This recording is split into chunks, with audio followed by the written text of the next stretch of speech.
Okay, we start off now with a new concept. So we covered a lot about argument passing in functions.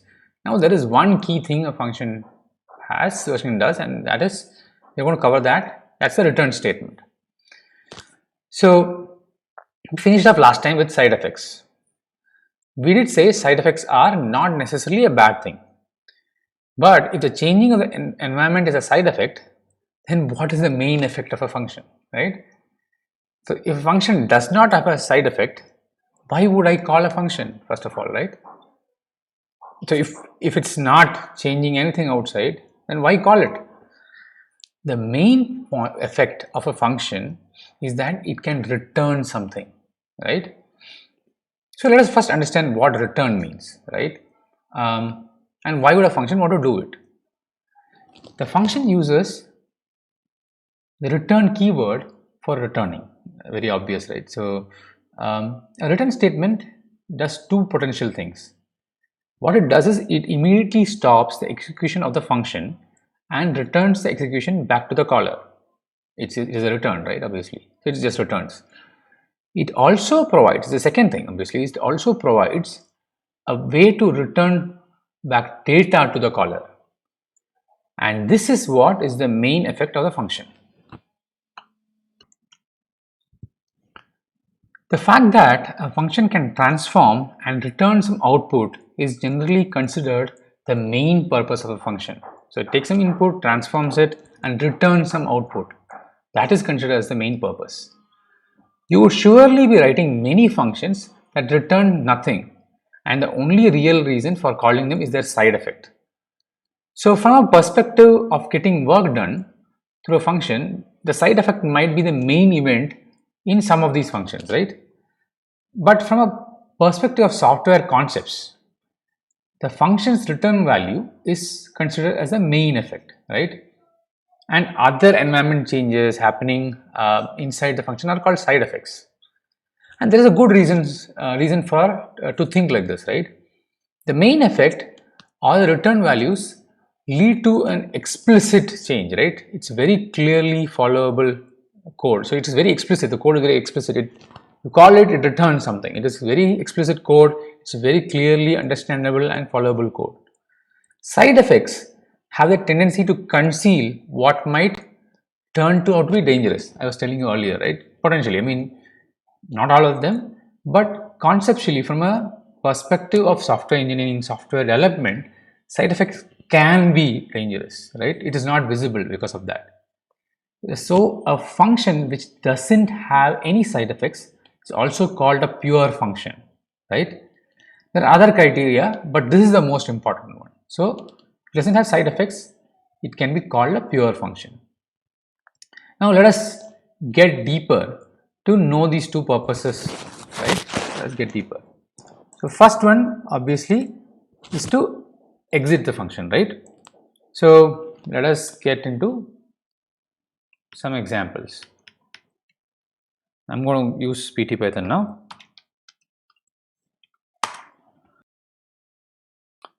Okay, let us define a new function called add.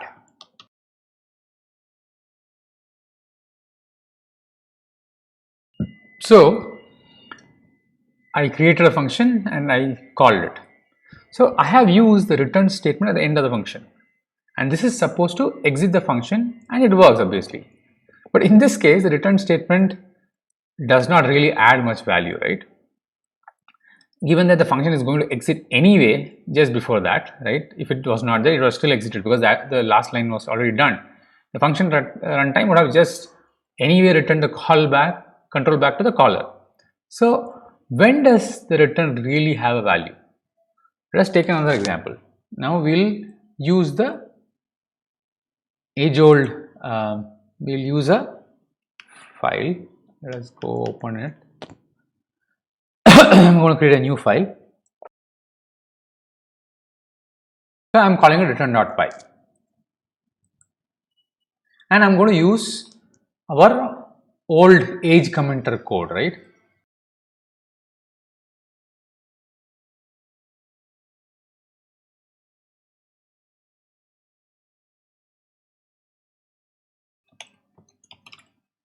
You might have seen this in earlier videos.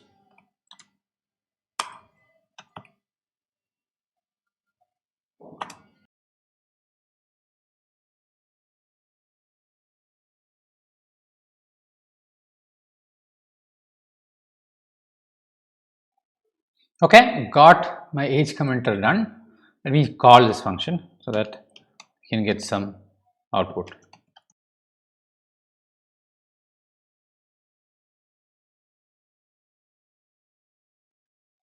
So this is our old age commenter, right? Modified slightly, fit into a function, and remember this is not a function before, so I made it into a function now, and we can. So let's see if this works, right?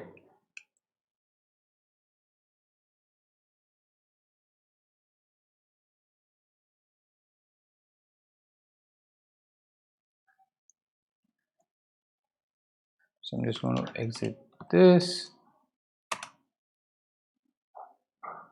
and I'm going to.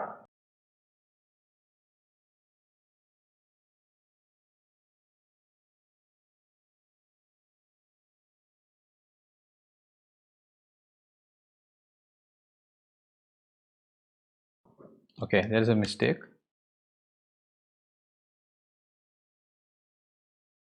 Unnecessary indentation. Python is always going to be finicky about it, right? So that worked. First one obviously was a vibrant youth. The second one is more than 30, so oldie moldy, and 6 is Vizokido. So that works. Now I'm going to change it slightly to see how it works for us. Okay, I'm going to do slight changes.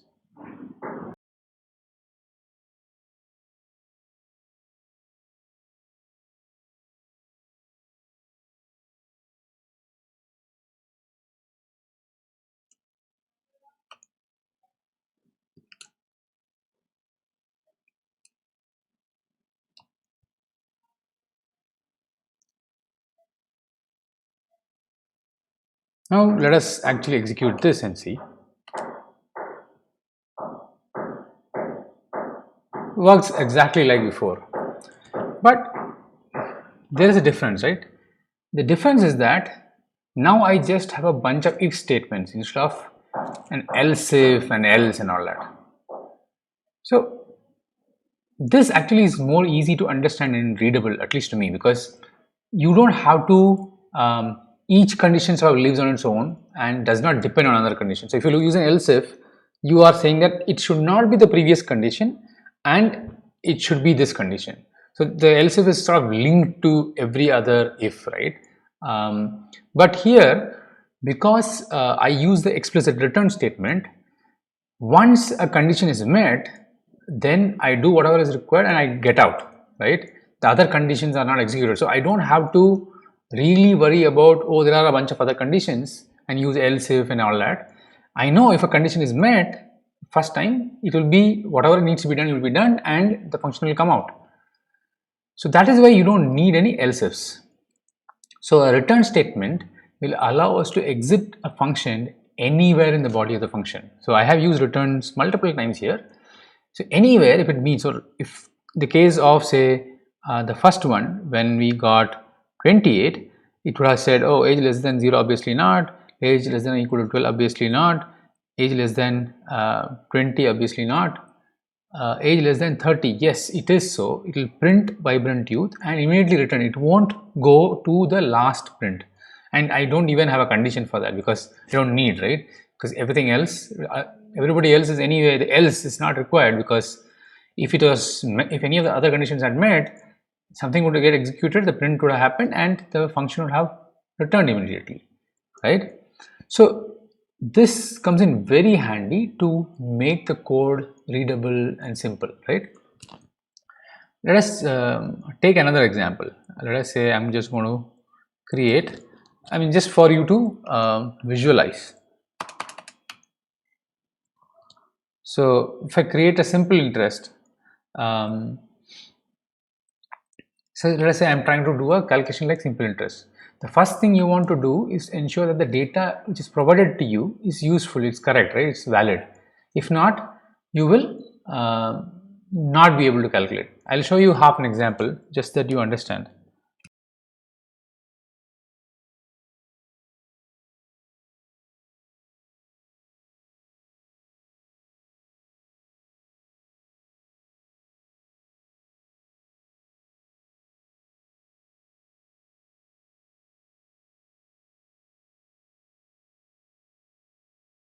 So here I can start doing more, right? I can do other checking. So this is basically error checking or validations.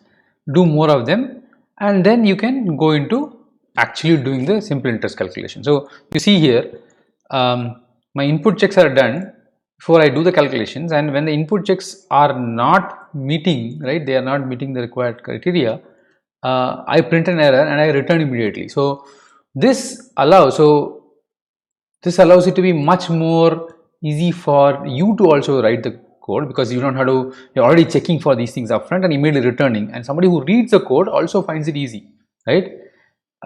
This kind of checking for input is called input validation, and you always do it upfront so that you are not working with something, some wrong kind of data. This is a common style, and returns, the returns ability to stop execution in anywhere the function comes in handy, right? Of course, there are other ways to do validations, other ways to handle this validation issues, but return is a very common way of doing it. Now let us look at the other important purpose of using return, right? Returning data to the caller. As I mentioned before, the return statement can also return back data to the caller. The return statement, when followed by an expression, say a statement which evaluates to value, right? So whenever you have a return and then you have some kind of expression, you know what expressions are. That value, that expression's value, is returned to the caller of the function, right? Somebody calls and I do a return and I give an expression, then the value of that expression is returned to the caller. We have actually seen this before. Let us just get into Python.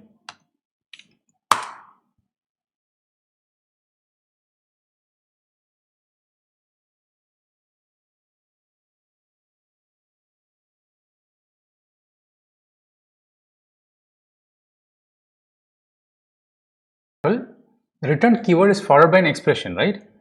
And the value of this expression is returned to the caller, right? Let us actually use this, and the caller can do other things with it. Let us see this in action, right?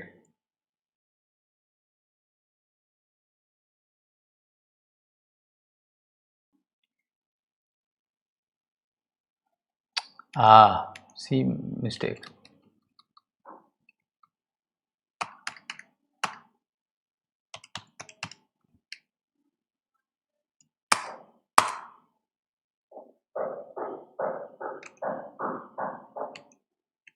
So these mistakes can happen to anyone, including me, right? So interest worked. Now let me print.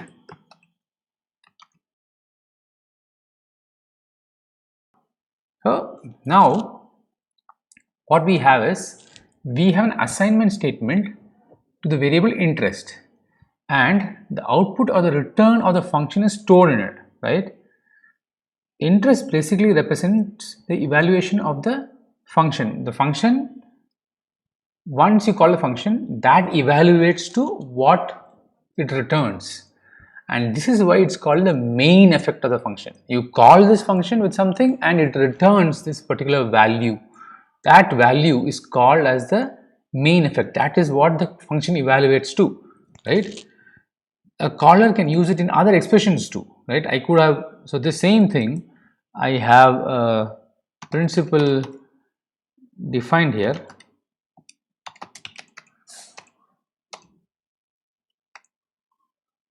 right? So I can do amount equal to principal plus simple interest principal 10, 5. Now if I try to print the amount, you see I actually, the function output is directly used in this expression here, right? This expression, principal plus simple interest, right? And it worked. So now I change the function slightly, right? So let us say I change the output of the function. So let's pick this function. So instead of returning this value, let us say I am returning some kind of a string.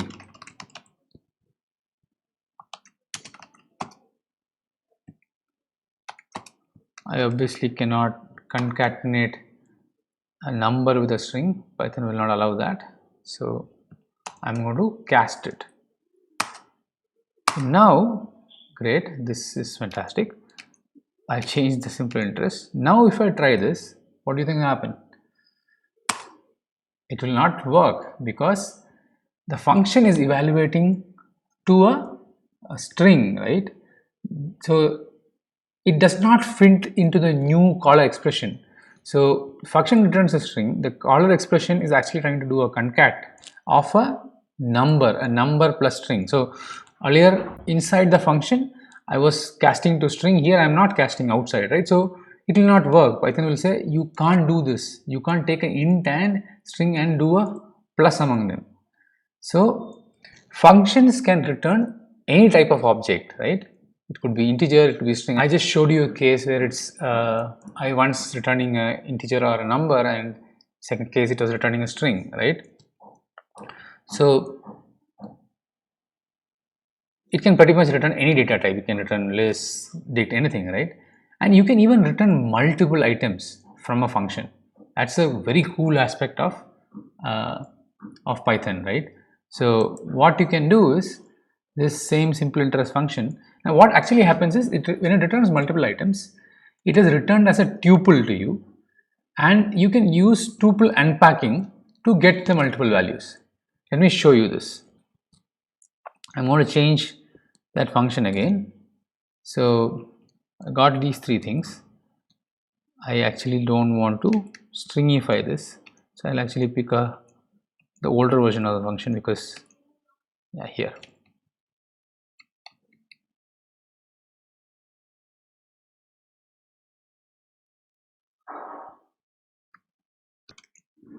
So now I have got a function which returns two things, right? Now if I call this function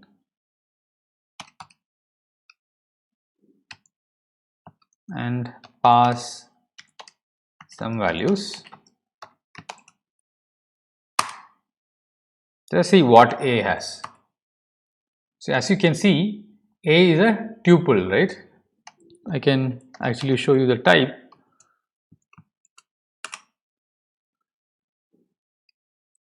Now what I can do is I can use tuple unpacking, right? So what I'm going to do now, instead of doing this, I am going to say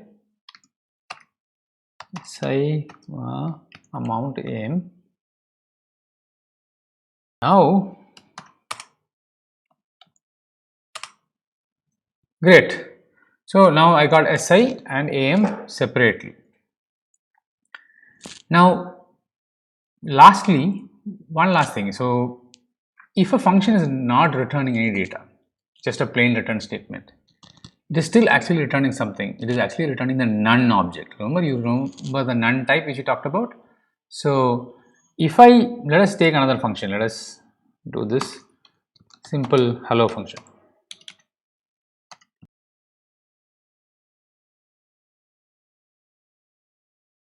Now I'm going to call hello and assign it to A.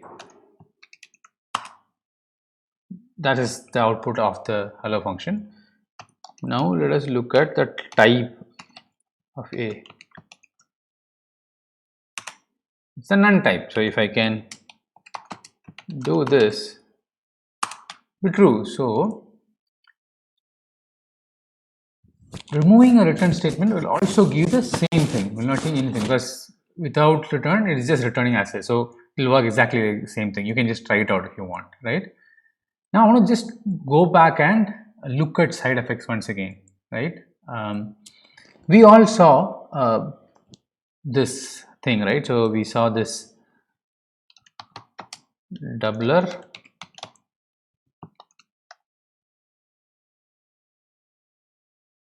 When we use this,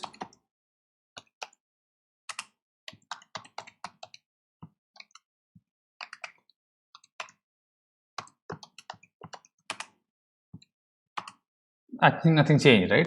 So I had removed the print statements in the previous example. So you know, it does not work at all, right?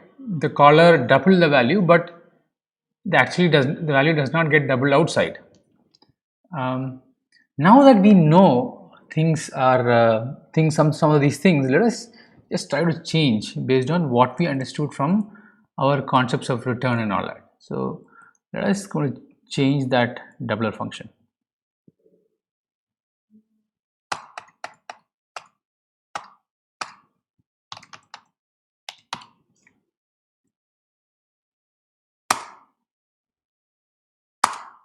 So I have the new doubler function.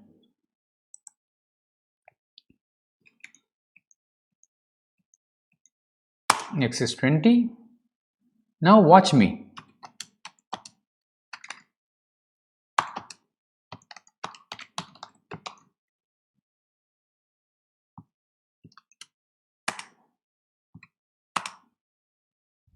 Wow. In this case, the doubler returned the doubled value, and what did the caller do? The caller assigned that value to the same variable. Now that and then we saw the output, right? It doubled it. So this works, right? And it's very clear and explicit. So you are saying, I want to double the value of x.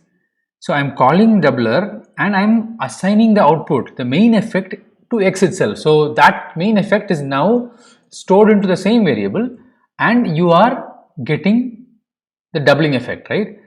So this is very clear and explicit, and just that's how Python likes it, right? And for immutable objects, this is the only way to make it work. So for immutable objects, obviously you can reach into them and change, but it is always better to do this kind of where you are doing a return plus assignment, right? So this technique for that also is a very good idea. Let us say I want to create a double list stuff, right? So let us do this.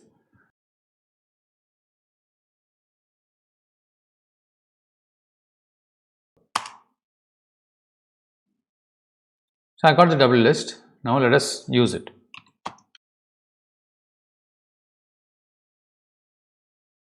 To our return assignment technique, return plus assignment technique.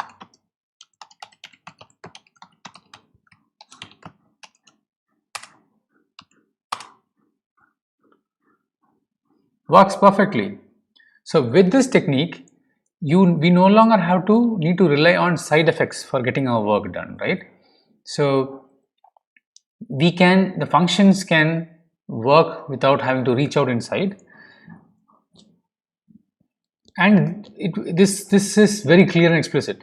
Now side effects are not always bad and they are absolutely needed for some cases, but in this above case, for list doubling, I would prefer the return plus assignment technique. Now you can use both, I mean it's a matter of style, any of them work, but many senior developers prefer, including me, prefer the return plus assignment technique for this kind of scenario.